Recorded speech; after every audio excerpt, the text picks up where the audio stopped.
오늘 우리에게 주신 하나님의 말씀은 요한복음 7장 37절로 39절, 20장 21절로 22절까지입니다. 명절 끝날 곧 그 끝날에 예수께서 서서 외쳐 이르시되 누구든지 목마르거든 내게로 와서 마시라.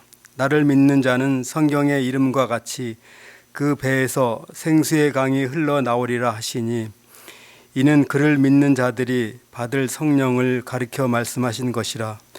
예수께서 아직 영광을 받지 않으셨으므로 성령이 아직 그들에게 계시지 아니하시더라. 이 말씀을 하시고 손과 옆구리를 보이시니 제자들이 주를 보고 기뻐하더라. 예수께서 또 이르시되 너희에게 평강이 있을지어다. 아버지께서 나를 보내신 것 같이 나도 너희를 보내노라. 이는 하나님의 말씀입니다. 좋으신 주님의 은총과 평화가 오늘 우리 가운데 함께 하기를 빕니다. 오순절 성령 강림 때 임하셨던 성령께서 우리 안에 새롭게 하는 시간이 되기를 빕니다. 한 주간을 지내면서 이 호수공원 장미원에 가보셨습니까? 일산 호수공원 장미원이 잘 가꾸어져 있습니다. 여러 해 전부터 이 5월과 6월 어간에 이 성령 강림절을 즈음하면 호수공원에 늘 나가 봅니다. 호수공원 장미원에 가면 이 장미의 향에 흠뻑 취할 수 있습니다. 몇 해 전에 장미원의 규모를 예전보다 3배 이상을 늘려놓았습니다. 그래서 이 장미가 이렇게 만발해 있는데요. 금주간에도 이렇게 장미원에 나갔습니다. 주차장에 차를 대고 장미원을 향해서 이렇게 걸어가는데 장미가 보이기도 전에 장미 향이 이렇게 바람에 실려왔습니다. 흙냄새와 함께 은은하고도 깊고 여린 장미의 향이 마음을 부드럽게 이렇게 들어올리는 듯 했습니다. 탐스러운 붉은 장미, 그리고 화려한 주황색의 장미들, 또 순백의 백장미들, 또 파릇파릇한 노란색의 이 장미들, 이 만발해 있는 이런 모습들을 보면서 이 마음이 이렇게 황홀해지는 시간이었습니다. 고양시가 조성되고 이렇게 벌써 40년 가까이 이제 돼가는 거죠. 곳곳에 공원에 꽃이 한가득 있어서 늘 꽃을 보면서도 이 꽃이 그 꽃인가 보다 하고 그냥 무심코 지나칠 때가 많은데요. 꽃들도 각자의 겨울을 견뎌내고 선 그 자리에서 마침내 꽃을 피워냈습니다. 그 향기를 맡고 그 여유를 누리는 우리의 삶이 되었으면 좋겠습니다. 시온의 지체들은 이 하나님이 사랑하시는 이 자연 안에 흠뻑 취해도 보는 그런 삶이 될 수 있기를 바랍니다. 오늘은 성령 강림절입니다. 성령 강림절은 사도행전 2장이 보여주는 오순절의 성령 강림 사건을 배경으로 하고 있습니다. 예수께서 부활하신 지 50일 후, 그러니까 승천하신 지 열흘이 지난 후에 유대인의 명절인 오순절에 예루살렘에 모여있던 예수님의 제자들에게 성령이 임하였다고 사도행전은 기록하고 있습니다. 교회는 그래서 이 사건을 공식적으로 성령 강림 사건으로 이렇게 간주해 왔습니다. 사도행전이 들려주는 성령 강림의 사건은 불처럼 바람처럼 임하는 성령입니다. 각 사람에게 임했고 또 그들이 방언을 말하기 시작한 것으로 사도행전은 소개합니다. 사도행전의 저자인 누가가 그려 보여주는 이 성령 강림의 사건을 통한 초대교회의 모습은 참 역동적입니다. 사도들을 통하여 놀라운 일과 표징이 많이 나타났고 성도들은 함께 지내면서 모든 것을 공동으로 소유하였습니다. 또 날마다 성전에 열심히 모이고 또 집집마다 돌아가면서 음식을 나누어 먹고 하나님을 찬양했습니다. 그런 그들의 삶은 다른 사람들에게 깊은 인상을 남겼습니다. 누가는 이런 초대 교인들의 이 삶이 당시에 유대교회에 지쳐있던 사람들에게 호감을 샀다고 말합니다. 이 짤막한 한마디가 그들의 삶의 분위기를 단적으로 말해줍니다. 그들을 만나면 기분 좋은 사람들이었던 것입니다. 그 결과가 무엇입니까? 많은 사람들이 주님께 돌아와 구원을 받게 되었습니다.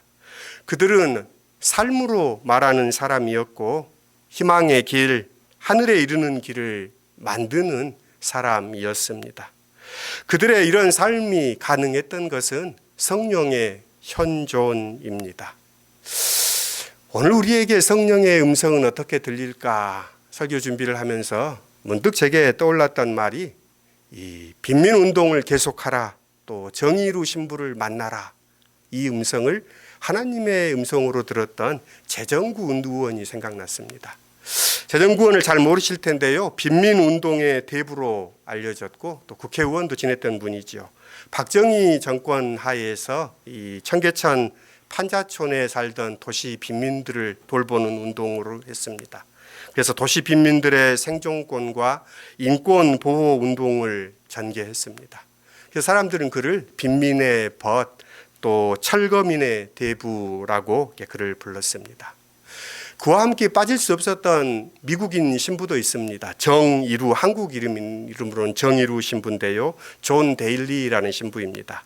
1935년 미국 일리노이에서 태어났고 60년에 사제가 되기로 마음을 먹고 한국에 왔다가 66년에 마침내 사제 서품을 받고 한국에 와서 평생을 한국에서 이렇게 가난한 사람들과 살았던 분입니다. 돌아가셨던 김수환 추기경의 영성 지도 신부가 이 정의루 신부였습니다. 그는 어느 누구와도 어울렸고 또 천진무구한 얼굴로 웃음과 유머를 잃지 않았던 사람입니다. 청계천 판자촌 주민과 정부의 개발 정책으로 자신들의 삶의 터전에서 밀려난 양평동, 목동, 상계동, 지금은 아주 좋은 곳이지요. 이런 것에 철거민과 함께 먹고 자면서 살았습니다. 이들의 자립을 위해 했던 사업 중에 하나가 여러분 보금자리 딸기잼 아시지요? 그것을 이렇게 만들어 팔기도 했습니다. 1989년에 이들의 노고를 인정해서 이 막사이 사의상을 재정구 의원과 공동 수상하기도 했습니다. 우리나라가 이제 성장하고 잘 살게 되면서 94년부터는 이 도시 빈민 운동에서 물러나 충북 괴산군 또 청송면 삼송리에 내려가서 2002년까지 가난한 농민들과 함께 살면서 농사도 짓고 또 농작물들을 팔러 이렇게 성당들을 문을 두드리기도 하면서 이렇게 살기도 했습니다.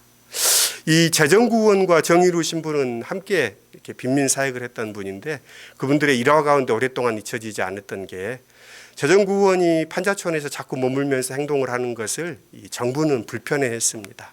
그래서 중앙정보부를 통해서 이 재정구 의원을 이렇게 사찰하면서 그만두도록 회유하려고 했습니다. 결혼을 하고 이제 아이가 생기니까 재정구 의원도 고민을 했습니다. 취업을 해야 하나? 이 일을 그만두어야 하나? 이런 고민들이 닥쳐왔습니다. 그래서 매형에게 부탁해서 취직 자리를 알아보는데 번번이 취업이 되지 않는 겁니다. 그 시대에 대학을 나오고 하면 취업이 쉽게 될 때인데 왜 이런지 생각을 하니까 매형을 통해서 들은 이야기입니다. 중앙정보부에서 사람이 왔는데 네가 그 일을 그만두면 좋은 취직 자리를 알아봐 주겠다는 것과 또 하나는 정의로 신부하고 만나지 마라, 이 메시지를 받습니다. 그 이야기를 듣고 나서 재정구는 자신이 주님의 음성을 들었다고 자기의 회고록에 이야기합니다. 하나님이 성령님이 자기에게 말했답니다. 빈민운동을 앞으로 쭉 계속하라 라는 것과 또 하나는 정의로 신부와 의기투합해서 열심히 사역해라 라는 것으로 본인은 그걸 받아들였습니다. 그리고 그 일에 이제 매진해서 그 삶을 이렇게 살았던 사람입니다. 성령의 음성을 듣는다는 것은 무엇일까요? 오늘 우리 믿는 이들에게 성령을 따라 산다는 것은 무엇일까요? 생각해 보게 하는 일화입니다. 오늘의 본문인 요한복음은 이 성령 강림 사건의 또 다른 에피소드를 우리에게 들려주고 있습니다. 예수께서 부활하신 날, 바로 그날 저녁 문을 닫아 걸고 숨어있던 제자들에게 예수님께서 찾아오십니다. 그리고 나서 그들에게 이 숨을 내쉬면서 성령을 받으라라고 말씀하신 것이 요한복음이 기록하고 있는 성령 강림 사건입니다. 요한복음은 오순절만 성령을 이야기하는 것이 아니라 오늘 본문은 명절의 끝날, 그러니까 이 유대인들의 이 가을 거지가 끝난 그 명절 날, 이 초막절 마지막 날입니다. 그날에도 예수께서 성령에 대해서 말씀하셨다고 우리에게 들려줍니다. 요한복음의 성령 강림의 모습의 특이한 점은 성령을 숨으로 표현합니다. 예수께서 숨을 후 내쉬면서 성령을 받으라라고 말씀합니다. 성령에 해당하는 이 성서 언어인 루아흐는 숨, 또 바람, 숨결로도 번역됩니다. 하나님의 숨이지요. 이 숨을 불어넣는 이의 행동은 어쩌면 창조 시에 흙으로 사람을 빚으셨던 하나님께서 그 코에 생기를 불어넣으셨다라는 말과 이렇게 잇닿아 있습니다. 그러니까 예수께서 숨을 내쉬면서 숨을 불어넣는 행동은 첫사람 아담을 지으시면서 하나님께서 숨을 불어넣는 새로운 창조의 사건으로 요한은 우리에게 들려주고 있습니다. 에스겔서를 아시지요? 에스겔 골짜기에 마른 뼈들이 살아나기 위해서도 생기를 불어넣어라라고 하나님이 대언자에게 말씀하시는 대목을 읽게 됩니다. 흙에 하나님의 숨결이 불어넣어졌을 때 그는 첫 사람이 되었습니다. 마른 뼈들에 하나님의 생기가 불어닥쳤을 때 마른 뼈들이 일어나 사람이 되고 군대가 되었다고 성서는 우리에게 들려줍니다. 그 생기는 숨이며 그 숨은 살아있게 만드는 기운입니다. 성령과 같습니다. 그 숨을 제자들에게 불어넣으심으로써 예수께서 제자들에게 성령을 수여하신다는 것이 요한복음의 이해입니다. 오늘도 주님은 우리 가운데 오셔서 성령을 불어넣으십니다. 우리가 성령 안에서 숨쉬고 살아간다는 것을 잊지 마시기를 바랍니다. 예수님은 당신을 믿는 이들에게 성령을 선물로 보내주십니다. 성경에서 성령은 바람, 숨이라고 말씀드렸지요. 사람은 하나님의 생기, 즉 숨을 들이마시고 사는 존재입니다. 하나님의 숨이 떠난 영혼은 죽은 사람입니다. 그래서 성서는 사람의 생명이 그 코, 그 호흡, 그 숨에 있다고 말합니다. 하나님의 숨이 충만한 사람을 우리는 신바람 나게 산다라고 말할 수 있을 것입니다. 그는 신명이 짚인 것처럼 신명 나게 살아가는 거지요. 신바람은 무엇입니까? 언어 유희하는 사람은 신, 그래서 하나님의 영의 바람이라고도 말합니다. 그러니까 신바람 난 삶은 성령의 바람에 따라 살아가는 사람 아니겠습니까? 오늘의 그리스도인들이 어쩌면 신바람 나는 삶으로 하나님께서 우리를 부르셨습니다. 그런 삶을 살고 계십니까? 오늘 이 오순절 성령 사건을 통해서 우리도 신바람 나는 삶을 살기를 소원합니다. 주님은 아버지께서 나를 보내신 것처럼 나도 너희를 보내노라라고 말씀하십니다. 성령은 보내는 이와 받은 이를 하나 되게 하십니다. 아버지와 예수를 하나 되게 했던 것처럼 예수의 성령을 받은 우리들을 예수와 하나 되게 하는 영입니다. 예수께서는 그 영을 제자들에게 주심으로 제자들과 하나가 됩니다. 그래서 예수님은 나를 믿는 사람은 내가 하는 일을 그도 할 것이요 그보다 더 큰 일도 할 것이다 라는 예수의 말과 잇닿아 있습니다. 성령을 받은 제자들은 보내신 분의 뜻을 따라 세상 속으로 나아가야 합니다. 문을 걸어 잠겼던 그들이 성령을 받고 문을 열고 세상 밖으로 나아갑니다. 두려움에 스스로를 가뒀던 사람들이 아니라 이제는 자유인이 되어 용기 있게 세상 가운데 평안의 복음을 전하는 사람들이 되었습니다. 오늘 아침에 문득 일어나서 두 가지 감정이 들었습니다. 오순절 성령 강림을 생각하면서 주님이 약속하셨던 성령이 오셨다라는 그 약속의 성취에 대한 기쁨입니다. 또 한편에는 2000년 전에 성령이 오셨는데 무려 2000년이 지난 오늘 우리가 사는 세상은 하나님 나라에 가까이 와 있나 이런 생각을 하면서 마음속에 아득해지는 마음이 들었습니다. 조금만 국제 뉴스를 들어보면 참 재난으로 또 전쟁으로 죽고 죽이는 이 인류의 고통과 인류의 부르짖음이 끊이지 않는 이 세상 속에서 하나님의 나라 2000년이 지난 오늘 우리는 그만큼 다가갔는가라는 생각 속에 아득함을 느껴지기도 합니다. 금주 믿음으로 읽는 글에 어떤 글을 실을까 고민하다가 이 바르멘 고백총의 신학선언이라는 글을 실었습니다. 딱딱할 겁니다. 이런 선언문을 실어 놓았으니까요. 1934년 5월 30일, 31일 고백총회에서 결의된 선언문입니다. 읽어보면 별거 없는 것 같아요. 이미 익히 읽었던 문장들입니다. 이게 얼마나 저촉될까라는 생각을 하는 문장들인데, 그런데 이런 신학선언이 나오게 된 배경, 또 이로 인한 파장을 생각해 보면 이것이 그 시대가 얼마나 암울했고 이 선언을 하기 위해서 얼마나 이 사람들이 성령 안에서 용기를 내었는가의 생각에 이르게 되면 선언문을 이렇게 다시금 읽게 됩니다. 이런 선언문이 나오게 된 배경은 이 아돌프 히틀러의 등장 때문입니다.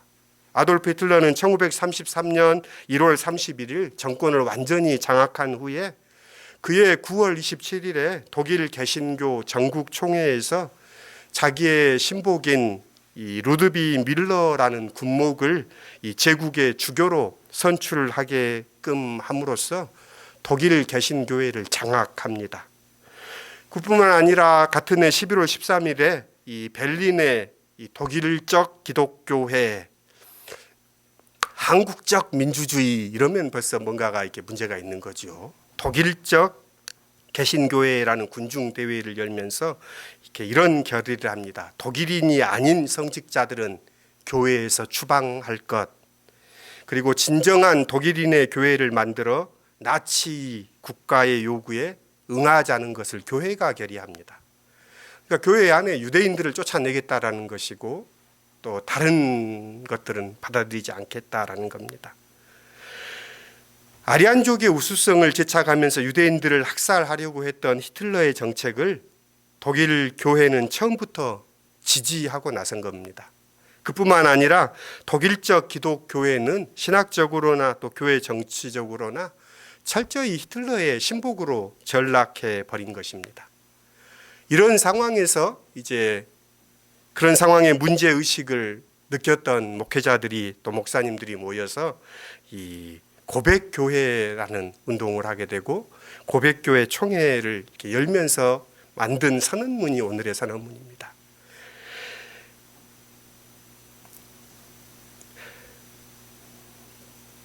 이 일로 인해서 34년 독일 교회는 목사직을 박탈당하고 이 선언문을 통해서 추방당하기도 하고 쫓겨나기도 했습니다. 선언문을 읽어보면 그렇습니다. 1조에 이렇게 이야기합니다. 예수 그리스도는 우리가 들어야 하며 사나 죽으나 신뢰하고 복종해야 할 하나님의 유일한 말씀이다. 그리고 그것과 나란히 다른 사건, 권세, 형상과 진리도 하나님의 계시로 인정할 수 있고 인정해야 한다는 것은 잘못된 가르침이므로 배격한다라고 선언합니다. 독일 교회는 이렇게 주장했습니다. 히틀러는 독일 민족에게 보낸 또 다른 예수 그리스도의 계시다라고 독일 교회는 선언했습니다. 그런데 오늘 이 선언문의 1조에서 다른 계시는 없다라고 선언한 것이 오늘 이 1조의 내용이지요. 4조에서는 이렇게 이야기합니다. 교회 안에 다른 직책은 어떤 직책이 다른 직책을 지배하기 위한 것이 아니라 온 공동체에 위탁하고 명령된 봉사를 수행하기 위한 기초이다. 우리는 마치 교회가 이 봉사를 떠나서 통치권을 부여받은 특별한 영도자를 허용하게 할 수 있고 또 해도 되는 것처럼 가르치는 잘못된 가르침을 배격한다. 5조에는 우리는 마치 국가가 특별한 임무를 받아서 인간 생활에 유일하고 전적인 조직이고 그래서 교회의 사명까지도 실현해야 하며 그렇게 할 수 있는 것처럼 가르치는 잘못을 배격한다. 우리는 마치 교회가 그 특별한 임무를 넘어서 국가적인 형태 그리고 국가의 과제와 국가의 위험을 취하고 또 그리하여 자신이 유일한 국가의 기관이 되어야 하며 또 그렇게 할 수 있는 것처럼 가르치는 잘못된 가르침을 배격한다. 오늘의 상황에서 읽으면 별로 그렇게 당연한 이야기지라고 생각을 하는데 이 당연한 게 당연하지 않았던 세상입니다. 이 선언문이 나오고 교회는 지리멸멸하고 고백교회에는 추방당했습니다. 체포되기도 하고 구금되고 그런 상황에서 역사를 돌이켜보면 이런 선언이 오늘의 어떤 의미가 있나 생각합니다. 이 고백교회 운동은 결국 히틀러를 막지 못했습니다. 그래서 히틀러로 인해서 유럽은 전쟁에 휩싸이고 수천만 명이 죽음의 그 광기에 휩싸인 길로 나아갑니다. 89년 전에 이 선언문을 읽으면서 오늘 우리의 삶에 다시금 들려오는 주님의 음성을 듣습니다. 믿는다라는 것이 참 오늘 우리 세상에 한없이 무력해지는 때이기도 합니다. 또는 믿는다라는 것이 때로는 광기로 표출되기도 합니다. 그러면서 오늘 성령 강림절을 지나면서 인류의 역사를 돌아보며 성령이 오셔서 인류의 역사를 새롭게 하시고 진리 가운데 인도해 갈 것이다 라고 예수께서 말씀하셨는데, 오늘 우리는 어디만큼 와 있나를 생각하게 하는 성령 강림절입니다. 주님은 선언하십니다. 단호하게 말씀하십니다. 성령은 정의와 평화의 길로 우리를 이끌어 가십니다. 그 정의와 평화를 구하는 이들과 성령은 함께 하십니다. 그래서 때로는 소수이기도 하고 때로는 작은 목소리도이기도 하지만 그런 이들을 통해서 하나님의 교회는 역사 속에 도도히 흘러갑니다. 그들 위해 하나님의 영이 함께 하기 때문입니다. 주님은 우리에게 말씀합니다. 누구든지 목마르거든 내게로 와서 마시라. 나를 믿는 자는 성경의 이름과 같이 그 배에서 생수의 강이 흘러나오리라. 이 약속은 여전히 유효합니다. 물질적으로는 그 어느 시대보다 풍요로운 시대를 살아갑니다. 그러나 역설적이게도 우리의 영혼은 공허하고 목마르고 무엇인가에 가란 듯 살아갑니다. 누구든지 목마른 사람은 내게로 오라. 주님 말씀하십니다. 그 주님의 음성을 듣고 성령의 숨을 내쉬는 우리가 되었으면 좋겠습니다. 성령 강림절을 지나며 오늘도 주님은 이 세상 가운데 살리시는 영으로 임하십니다. 정의의 길, 평화의 길을 여는 사람들, 그 길을 위해 분투하는 사람들과 주님은 함께 하십니다. 우리도 그 길에 서는 우리 시온의 모든 지체들이 될 수 있기를 소원합니다. 주신 말씀 안에서 기도하십시다. 뜨거운 여름의 길목에서 맞는 성령 강림절입니다. 올해는 비가 이어지고 있습니다. 주님, 메마른 땅에 단비가 내려 소성케 되는 것처럼 우리 영혼의 메마름, 우리의 가람 가운데 성령님 물처럼 바람처럼 임하여 주셔서 우리가 신바람 나는 삶을 살게 하옵소서. 그리하여 주님의 길, 의의 길, 생명의 길을 걸었던 믿음의 사람들의 자취를 따르며 주님의 길에 서는 시온의 모든 지체들이 될 수 있도록 이끌어 주십시오. 성령의 숨이 되어 오늘을 살게 하옵소서. 예수님의 이름으로 기도드립니다.